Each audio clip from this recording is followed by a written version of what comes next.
actively participating in things that promote my culture. So I am the head of the Latino Student Organization. I am part of the International Student Leadership Team. I am part of the Student Diversity Council, things like that, so that I can actively just be able to voice my, well, the things that bother me and the things that I'm happy with. So that's how I deal with depression. To go off of what Tiffany said myself, the same way, to how I deal with depression is I fight for what I believe in, or, I definitely fight against depression by being a part of different organizations, trying to start a multicultural Greek council on IUP's campus, as well as the battle, we can say, for a multicultural center. We are one of the three universities of the Pennsylvania state system who does not have a multicultural center, and many students and faculty have been fighting for a multicultural center, and we've been pushed away by President Atwater, but we continue to hold this fight and continue the battle.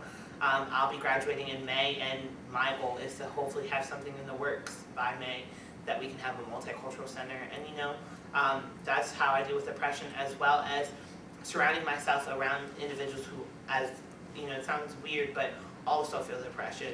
I'm a part of LASSO, which is a Latin American student organization, and it's not something that it's not with the university, it's through the co-op organization. And a lot of people don't understand that LASSO is not a part of the university. We are a university recognized organization under the co-op. So meaning that we get our money from the co-op, and we have a tiny office. In that office, everyone in LASSO, you can go there to speak to other Latinos, because we are a growing community on IUP's campus that we do feel oppression. There is an African American Cultural Center. How they tried to fit us under the umbrella is they made it the Multicultural Cultural Center, but it's really not. And that office there, I feel, doesn't support the African American students as well, because it is a shoebox. There's actually, it's like a bank teller window, and I feel that if we fight against it by trying to get what we want, that's how we can deal with depression. And the way I focus on is I just give cold hard facts.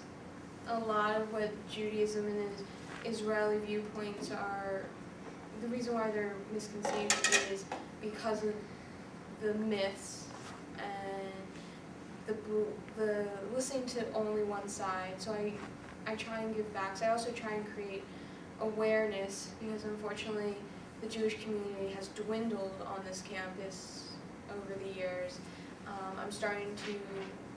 I'm trying to restart the Jewish Student Union, because there used to be one, and unfortunately Jews have just not been brought back to this campus. It's not a comfortable feeling when we had one of our major holidays, which is Yom Kippur, one of our hardest holidays of the year, and there were classes and professors did not know it was this day of atonement for us, where we can't eat all day for 26 hours.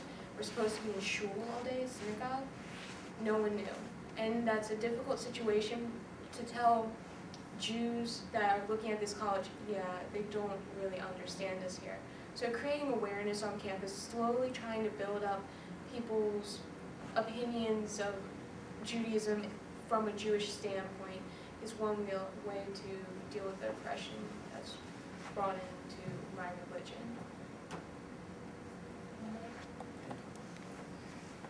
Well, for me personally, I deal with oppression in many different ways. Most of the time, I deal with oppression by wearing my African clothes, shoes, and also, for me, I like to dance in my culture song or culture music.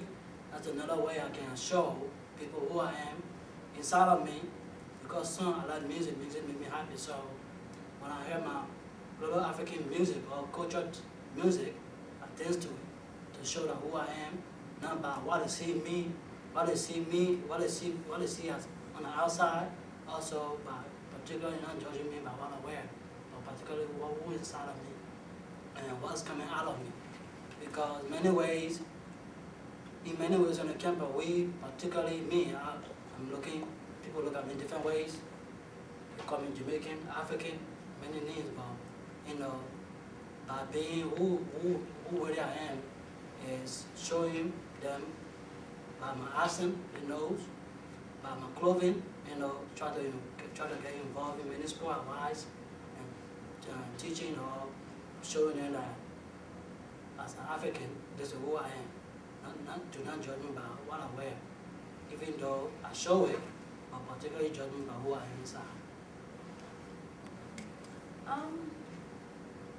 Well, when I think about oppression, like in my case, because I'm so, like when people see me, they don't see me as Liberian, they see me as just a black person.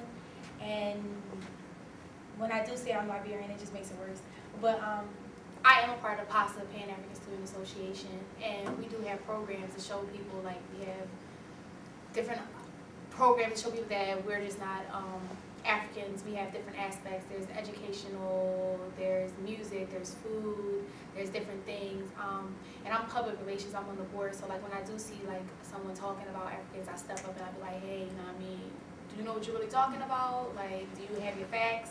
Let's have a little moment, let's have a little talk about this. So after we're done talking, you can spread the news that this is not the truth about who we are, that there's different aspects, and that because I'm in the continent of Africa doesn't mean that my country is Africa. Like, there's different countries and there's different dialects and different ways that people go about. I'm not circumcised, if you want to say that. Like, not all Africans are circumcised. That's how a lot of people think we are. And I just like try to speak out. Like, I'm walking from the cafeteria the other day. I was walking with my friend Charles, and he's Liberian also. We were in the cold, jigging, like singing African songs and talking and using our accents, and people were just looking at us like we're crazy. And I'm like, I don't care. Like, all right, I'm African. Now you know. Now spread the word. And we are here.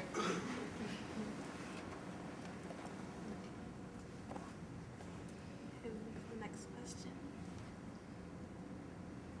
How do you feel when people categorize people of Jewish descent as being white or Caucasian? How do you identify yourself?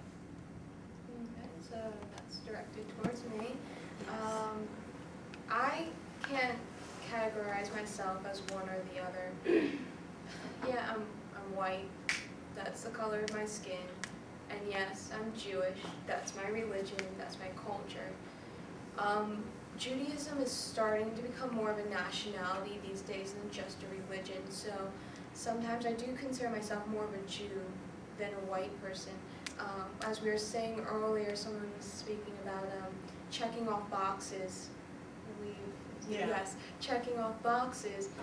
I don't want to check off that I'm white because that's not my nationality anymore. My nationality is leaning towards Judaism, and a common discussions Jews in America have is, are we Jewish Americans or are we American Jews? And it's what is your stronger belief? If it came down to the point where I had to choose between America or my Judaism, I would choose Judaism.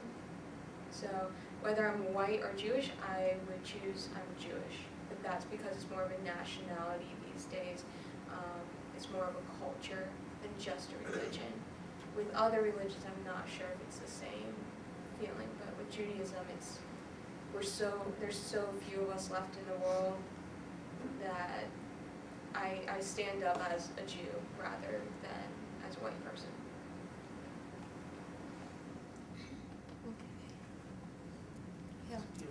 Can we answer or was that just for her? Well, did you want to ask them too? Sure. Yeah, I would add something. Yeah, definitely. With answering the how do I identify